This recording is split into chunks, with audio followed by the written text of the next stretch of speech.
makes me really mad is when I'm trying to get somewhere in a hurry and I can't get down the road because there are cars parked right across the pavement, and you've got people's wheelie bins, and there's just no space for a pushchair. And you just think people haven't thought before they park. It's a common enough problem, but even so, it never fails to drive these mums mad. It's hard enough to control the kids, the buggy, and try and stay dry. Add to that 1.5 tons of metal in the way, and it's enough to make you throw your toys out of the pram. The cars just seem to think they can park anywhere and in any way, as long as they're on the pavement, and they're probably thinking about their wing mirrors getting knocked off by other cars.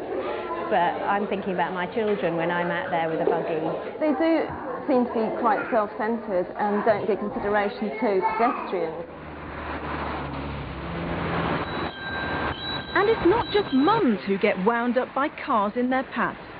Cyclists find their paths blocked by motorists who've not taken the time to think before they park.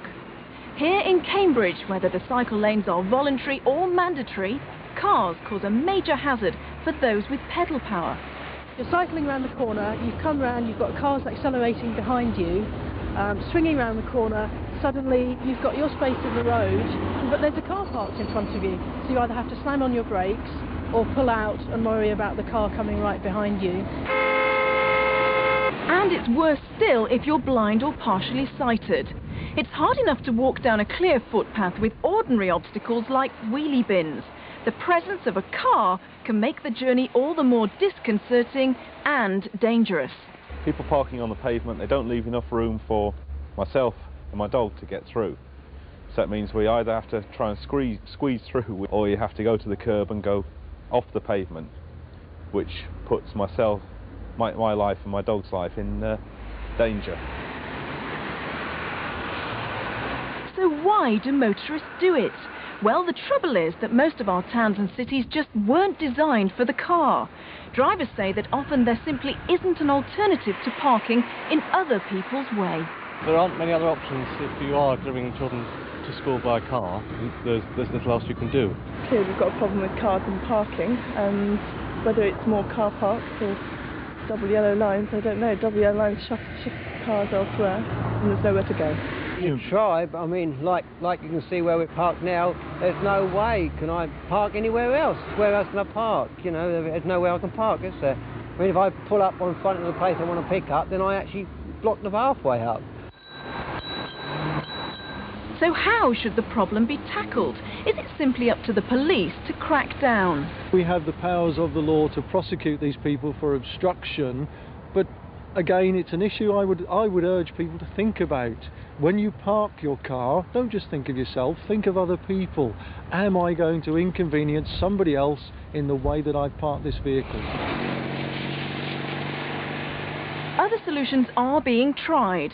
Here in St Albans in Hertfordshire, they're experimenting with a system in which cars can park on one side of the road in the morning and the other side in the evening, leaving the busier cycle lane clear.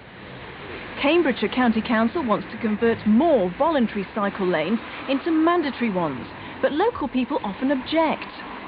In the age of the car, there isn't an easy solution, but non-motorists are demanding that drivers do think before they park.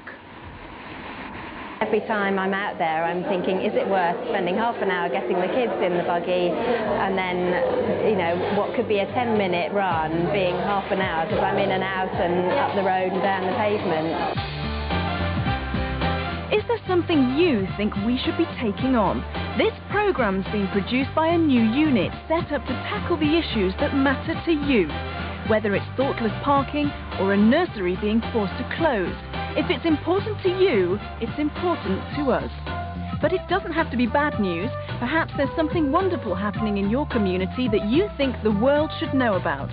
Phone Anglia Action on 01473 217 363. If you've got something to shout about, let's take it on.